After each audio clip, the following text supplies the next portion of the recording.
Hello friends, आज हम पढ़ेंगे दोस्तों एक पोयम जिसका नाम है सॉन्ग ऑफ माई सेल्फ, जिसे लिखा था वॉल्ट विटमन ने। Walt Whitman song of myself में यह दिखाए हैं कि अपने आप को किस तरह से जीना चाहिए। हम समाज की कुरीतियों समाज की हर चीज़ों में फंसे रह जाते हैं और सोचते हैं कि आखिर ऐसा क्यों नहीं है, वो ऐसा क्यों नहीं है, मैं ऐसा क्यों नहीं कर सकता।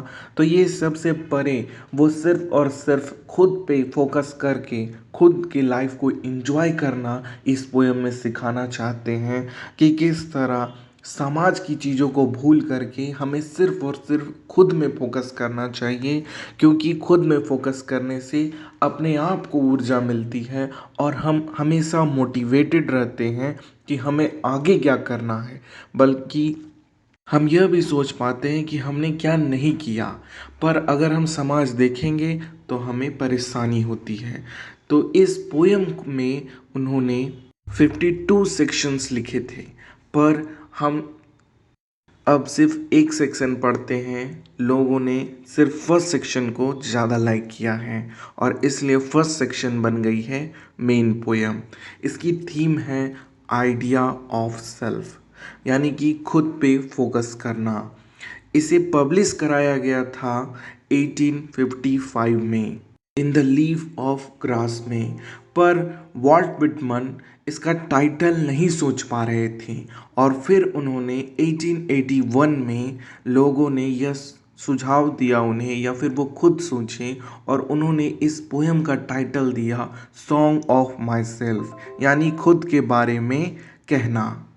तो आइए दोस्तों, इस खूबसूरत सी पोयम को जानने से पहले हम पहले वॉल्ट विटमन के बारे में जान लेते हैं कि उन्होंने इस पोयम को किस मोटिव से लिखा है। वॉल्ट विटमन का जन्म हुआ था 31 मई 1819 में और इनकी डेथ हो गई थी 26 मार्च 1892 में। यह एक अमेरिकन पोइट थे, एसेइस्ट भी रहे, वहाँ के जर्नलिस्ट भी रहे और ह्यूमनिस्ट भी रहे। इन्होंने हमेशा फ्री वर्स में लिखा, इसलिए लोगों ने इन्हें the father of free verse भी कहा। इनकी फेमस वर्क को ले लिया जाए तो लीफ ऑफ ग्रास है, ओ कैप्टन है, माय कैप्टन है और when lilacs last in the dooryard boom. ऐसी कई पोएम्स और कई फेमस वर्क उन्होंने लिखे और इन्हीं महान पोएट वॉल्ट विटमन के बारे में आज हम इन पोएम में जानेंगे कि आखिर उन्होंने सॉन्ग ऑफ माई सेल्फ में क्या बताया है। तो आइए दोस्तों, हम लाइन बाय लाइन इन पोएमों को ले जानेंगे और उनका मीनिंग जानेंगे। वैसे तो यह पोएम 30 लाइनों की यह पोयम है, तो लाइन बाय लाइन रीड करते हैं और जानते हैं इसका मीनिंग। फर्स्ट लाइनों में पोएट लिखते हैं, I celebrate myself and sing myself and what I assume you shall assume for every atom belonging to me as God bless to you. I celebrate myself, यानी कि मैं खुद को celebrate करता हूँ, मतलब मनाता हूँ। जैसे हम त्यौहार सेलिब्रेट करते हैं, वैसे पोइट कह रहे हैं कि मैं खुद को सेलिब्रेट करता हूँ। एंड सिंग माई सेल्फ, और मैं अपने आप को गुनगुनाता भी हूँ, गाता भी हूँ। तो यहाँ पे पोएट अपने आप से ही, सेल्फ से ही, खुद से ही दो काम करते हैं। सेलिब्रेट भी खुद को करते हैं और गाना भी खुद को गाते हैं, खुद के लिए गाते हैं। And what I assume you shall assume. And what I assume, assume का मतलब होता है दोस्तों मान लेना। हम किसी चीज़ को मैथ में एज्यूम करते हैं ना, वैसे ही पोइट कह रहे हैं कि मैं जो मान लिया हूँ तुम्हें भी वो मानना होगा। For every atom belongings to you, me as God bless to you. For every atom, यानी प्रत्येक एटम जो मुझसे बिलोंग करता है, यानी कि शरीर जो साइंस में कहा जाता है ना एटम से मिलके बना है, तो हर एटम जो मुझसे मिलकर बना है वही एटम तुमसे भी मिलकर बना है, क्योंकि हम सिर्फ ये मिट्टी, ये पृथ्वी के ही वासी हैं। इसलिए जैसा मैं दिखता हूँ वैसे तुम भी दिखते हो। जो भी चीज़ मुझ में बिलोंग करता है वो तुम में भी बिलोंग करता है। ये सब ये 3 लाइनों में पोएट हमें बताते हैं कि किस तरह वो अपने आप को सेलिब्रेट करते हैं और हम में और तुम में ज़्यादा फर्क नहीं है। उसके बाद वो कहते हैं, I love and invite my soul, I learn and love at my ease observing a spear of summer grass. I love मतलब क्या होता है, भटकना, घूमना। तो मैं आई लव यानी मैं भटकता हूँ, घूमता हूँ, और इनवाइट बुलाता हूँ मेरी आत्मा को। आई लीन, यहाँ पे लीन मतलब लर्न है, मैं सीखता हूँ क्या, एंड लव एट, और मैं इधर उधर घूमता हूँ। My is observing a spare, spare मतलब होता है भाला, और मेरी जो आँखें हैं वो क्या ऑब्जर्व करती है, एक भाला। वो कैसा भाला है दोस्तों, एक समर ग्रास। यहाँ पे समर ग्रास को, जो घास उगती है या जो पत्तियाँ होती है, उसे वो भाले की तरह कह रहे हैं। और ये वो कैसे जान गए कि वो भाले की तरह दिखता है घास, तो उन्होंने ऑब्जर्व किया है। यहाँ पे पोएट हमें यह बताना चाह रहे हैं कि हम नेचर को जैसा देखते हैं वैसा वो नहीं देखते, वो उसे डीपली घुस करके देखते हैं, क्योंकि वो खुद के बारे में सोचते हैं और खुद से जीना चाहते हैं। इसलिए उनके पास अपने लिए काफ़ी वक्त है और वो नेचर को अपनी नज़रों से गौर कर कर देख रहे हैं। माई टंग every atom of my blood from the soil, this air, born here of parents, born here from parents, the same, and their parents the same. I know 37-year old in perfect health began, hoping to increase not till death. माई टंग यानी मेरा जीव, every atom of my blood, और मेरे खून का हर एक कतरा, atoms जिससे बन के ये खून बना है, from the soil this air, और वो सब क्या चीज़ का है, तो इसी मिट्टी का है, इसी आबरो हवा का है। मेरी जो शरीर का जो जीव है, मेरे सारा खून इसी आबरो हवा, इसी मिट्टी का बना हुआ है।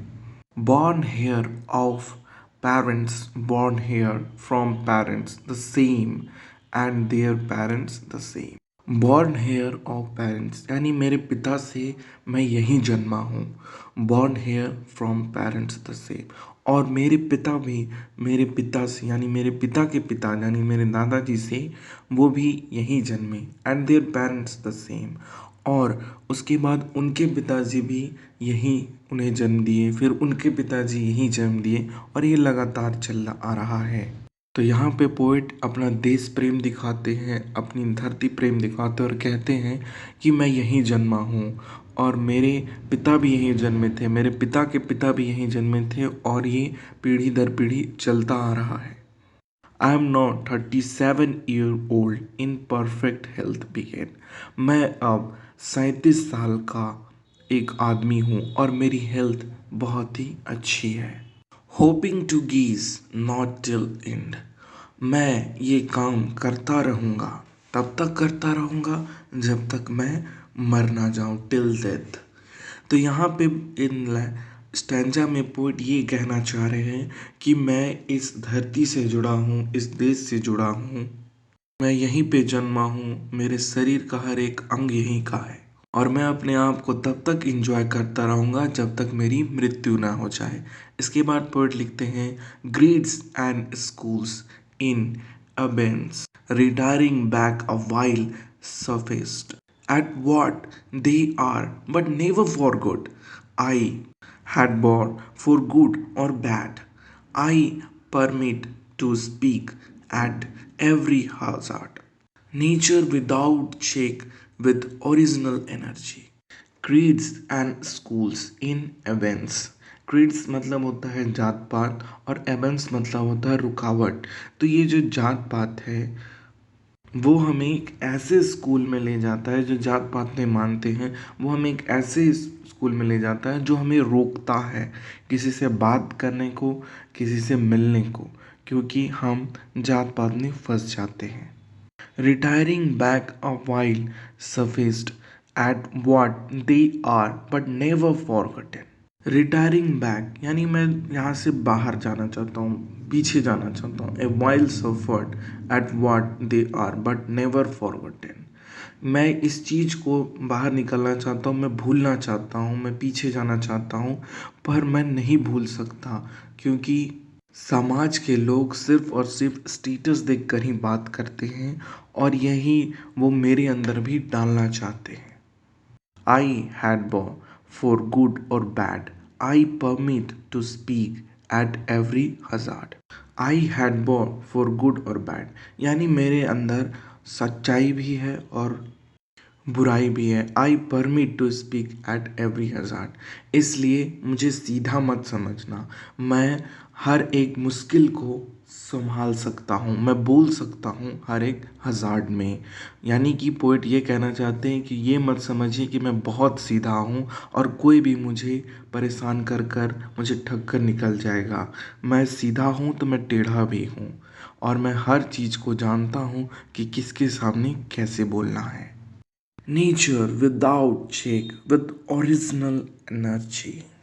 नेचर विदाउट चेक यानी कि नेचर ने मुझे बिना जांचे विथ ओरिजिनल एनर्जी क्या दिया है, एक ऊर्जा दी है, एक सच्चाई की ऊर्जा दी है। तो मैं इसे महसूस करना चाहता हूँ और अपने ही शर्तों पे अपनी ज़िंदगी जीना चाहता हूँ। यहाँ पे पोएट इस पोयम में बस इतना बताना चाह रहे हैं कि मैं 37 साल का एक नौजवान लड़का हो चुका हूँ, और मैं अब अपनी ही शर्तों पे अपनी लाइफ को जीना चाहता हूँ। मैं इसी मिट्टी का बना हुआ हूँ, मेरी जो शरीर के एटम है वो आप ही के जैसे हैं, पर मैं अपनी लाइफ को इंजॉय करना चाहता हूँ, खुद के बारे में सोचना चाहता हूँ। तो ये थी पोयम दोस्तों। अगर अच्छी लगी हो तो लाइक करें, शेयर करें, सब्सक्राइब करें और कमेंट सेक्शन में बताएं।